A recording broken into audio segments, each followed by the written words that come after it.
Bismillahirrahmanirrahim. Assalamu alaikum class. Welcome to English grade 11. I'm your instructor Zia Hamid. Students, today we will cover another essay law of English 11, unit number 4 according to the book, and this is going to be our lecture number 4C. Now, let's talk about writing competency now, since we have covered students' learning outcomes of grammar, vocabulary, and reading comprehension as well. So today we have two learning outcomes. First one talks about using summary skills to write an objective summary, which we already know we have covered in one of the previous lessons of the given text and poems. We will see that how we can write summary, but most importantly, summary should be objective, free of opinions and biases and your interpretations. Next, we will see another summarizing technique which we call paraphrasing. We will use paraphrasing skills to paraphrase a poem, an exemplary poem that we have taken for this lecture. Now, summarizing and paraphrasing, these are two different things. We need to see that what is the difference between them with examples. So be ready for the lecture. Here is your vertical linkage. And now, when I talk about the words summary and paraphrasing, what comes in your mind? Students, I hope that you have written summaries of different texts and paragraphs in your exams and in your classes as well. So you know that summarizing something is to write only the important detail, but in your own words. That should be different from the original text. And paraphrasing is where we are just telling the same thing, keeping the same theme and everything of a poem, and then retell it and rewrite the poem in our own words. And the paraphrasing can be done in the form of prose, and it can also be done in the form of poem as well. Summary, as we have already covered it, let's recall it. It's a shortened version of a text, any text. It contains the main points in the text and is written in your own words. It is a mixture of reducing a long text to a short text and selecting just the relevant information. And a good summary shows that you have understood the text. This is the whole and sole purpose of writing summaries. It shows our understanding and comprehension of anything that we read. So the summary should be shorter than the original passage. It should only talk about important things and relevant information, and it should be in your own words. So this is all about summary that you need to know. Now let's talk about objective summary. How can we write summaries objectively? When we are talking about the word objective, it means that it should not include the subject, which is the writer. So the writer's opinions and biases and personal interpretations or explanation of something in his or her own experiences or in his understanding or her understanding, these things should be excluded from the summary, and only then you can create a successful objective summary. Now, it provides a concise and neutral overview. You're not taking any sides, and you're talking about the main points and themes without incorporating or including your personal opinions or interpretations. It focuses on presenting the essential, the important information in a straightforward manner. So, this is all about objective summary. Now, let's see what are the steps that we need to follow so that we can write a good summary without any mistake and error.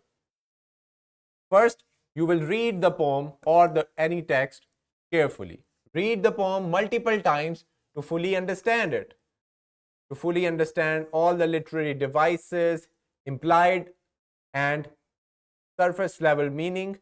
It means implicit and explicit meaning should be very much understandable, and you should also understand in what tone the poem is written, and what is the structure. Pay attention to the imagery, themes, and emotions conveyed.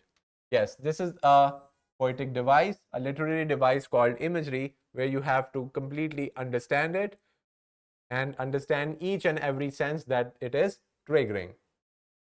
We'll understand all the themes. Maybe there are multiple themes, not just one theme in the poem.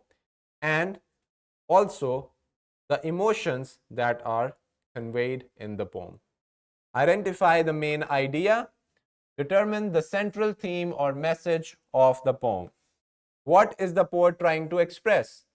This will be the foundation of your summary. This is the gist and crux of the summary. You have to convey the understanding of the poet, but in your own words. All right.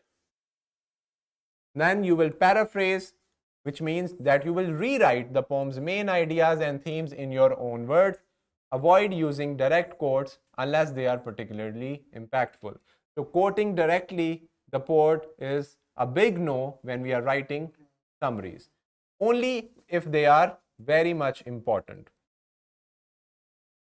Be very concise and short.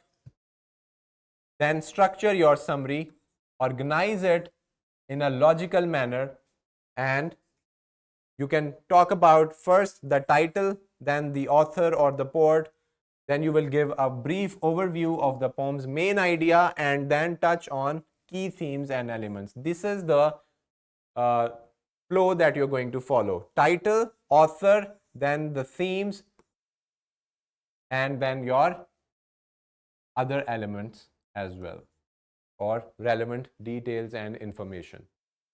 So these are all the steps that we need to follow. And now when we are talking about summarizing any poem, we know that a poem is having a speaker who is narrating the poem.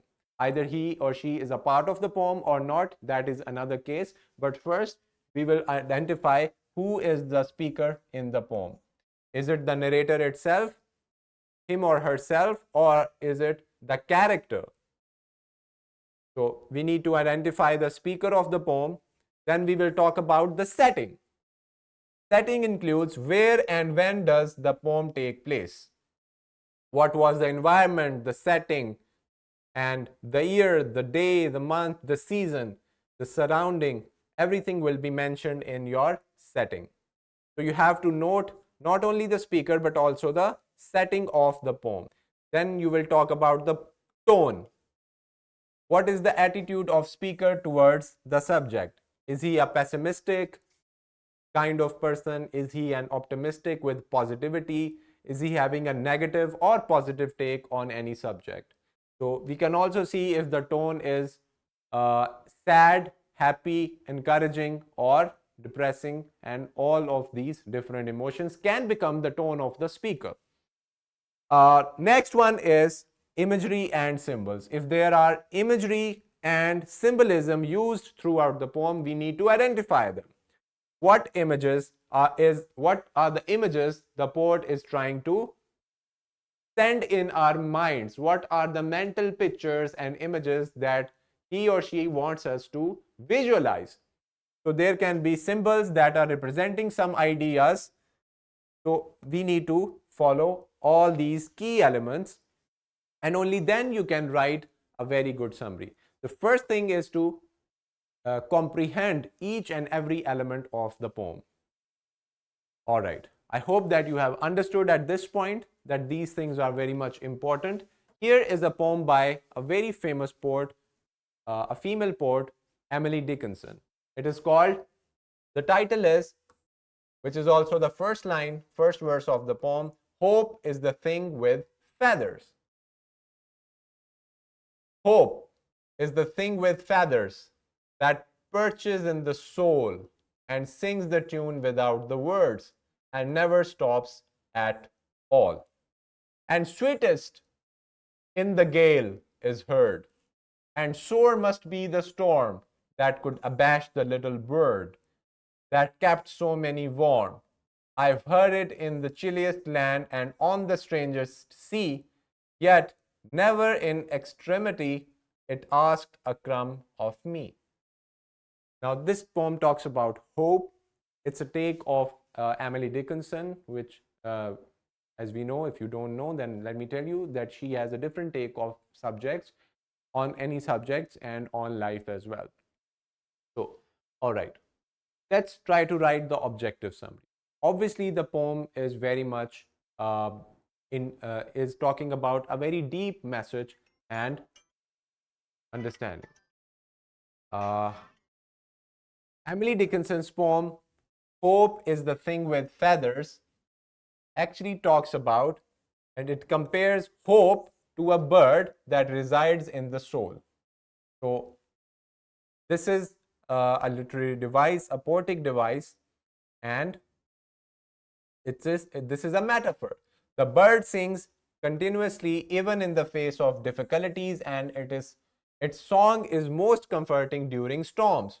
Despite enduring harsh conditions like cold lands and distant seas, the bird of hope never asks for anything in return. The poem uses imagery to convey the resilience and self-sufficiency of hope. So this is a very quick, short, objective summary without any opinion or any interpretations. This is just how the poet is talking about the subject of hope, comparing it with the feathers of a bird, and telling us about its importance, that hope is very much important. We should be hopeful. So the tone is actually very positive. It is optimistic. And we can talk about the imagery as well. So this is a very objective summary. But if you write a subjective summary of this poem, that could be much longer than this one, and it can include your interpretation and your understanding and experiences. All right. Now, what is paraphrasing?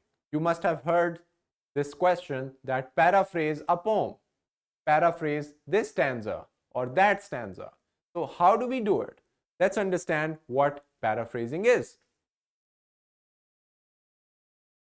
A paraphrase or paraphrasing or rephrasing is the rendering of the same text, but we are doing it in different words without losing the meaning of the text itself. More often than not, a paraphrased text can convey its meaning better than the original words. Why? Because we are making it easier for the reader to understand. In other words, it is a copy of the text in its text in meaning, but which is different from the original. So the meaning should be very much intact with the original poem, but the style of telling it can be different. Since we are paraphrasing, we are choosing our own words.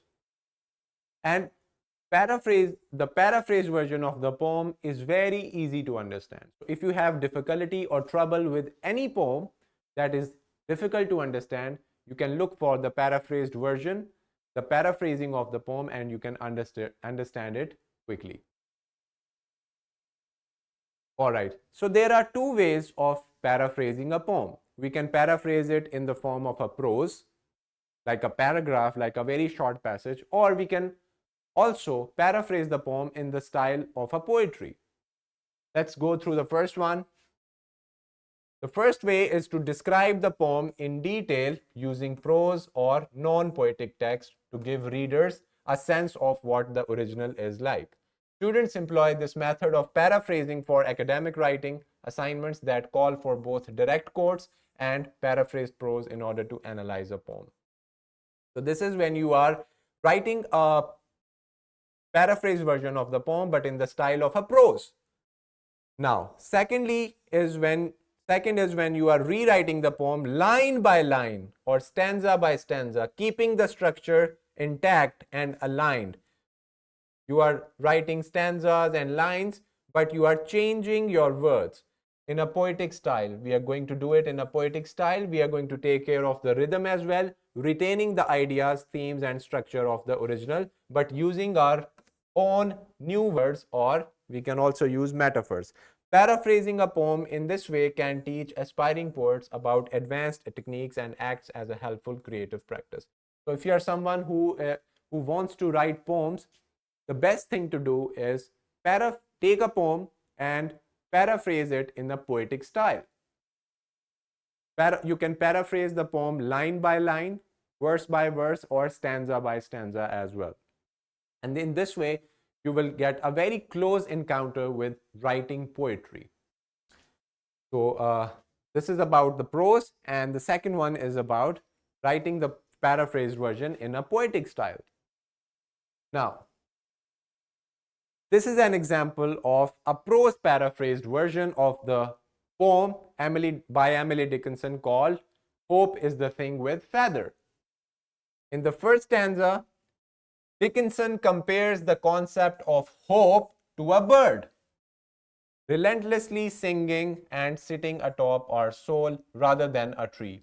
The second stanza, now, up till now, the first stanza is explained. The second stanza continues the analogy, demonstrating the tenacity of hope by describing the rare type of storm that could silence this bird while underscoring the positive effects hope has had on numerous people. And the third and final stanza concludes in the first person point of view as the author admits she too feels hopeful and expresses a seeming sense of gratitude that hope is effortless and free. Now, you can even shorten this paraphrased poem, this paraphrased version of the poem. You can do it by yourself as a task. Now, you can see that we have written the paraphrased version in the form of a prose, in form of simple text, just as we write normally. But we have conveyed the whole idea very clearly that the first stanza talks about this concept, comparing hope to a bird. Second one talks about the same analogy. Third and final are concluded in the first person point of view. So we have paraphrased the whole poem in prose version. Now, this is an example of a poetic paraphrased version of the same poem, Hope is the Thing with Feather. Hope is like a happy bird, and to our souls it tends. It sings bird songs and melodies, and that singing never ends. You can see a rhyme scheme, tends, ends.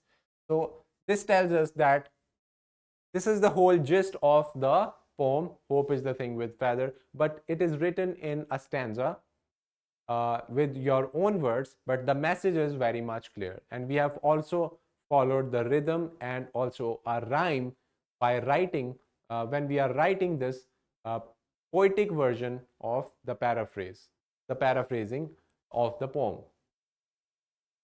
All right. So here is your worksheet. We have a poem called The Secret Heart. First, you have to summarize and write some objective summary of this poem. Try to read it multiple times, underline any difficult words, look for them in the dictionary or thesaurus, and understand it. Then paraphrase in your own words and also paraphrase this given poem.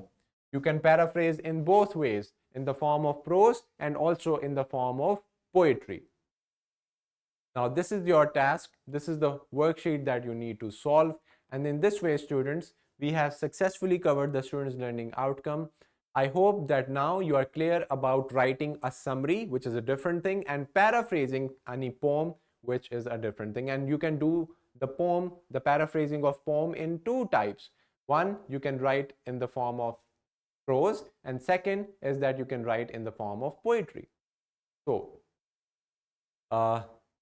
summary and paraphrasing. This is what we learned today. I hope that now you're going to practice, take different poems and then paraphrase either the whole poem or one stanza. That is up to you, but you need to do a lot of practice, take different poems and start practicing your summary skills and also your paraphrasing skills as well.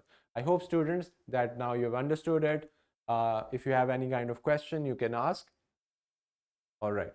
So that's all about today. I'll see you in the next video lesson. Till then, do your tasks and worksheets and read a lot of poems. You can read a lot of poems of Wordsworth, Emily Dickinson. You can read different poets. Chalet, and all those poems that poets, so that you can paraphrase it better. See you in the next video lesson. Allah Hafiz.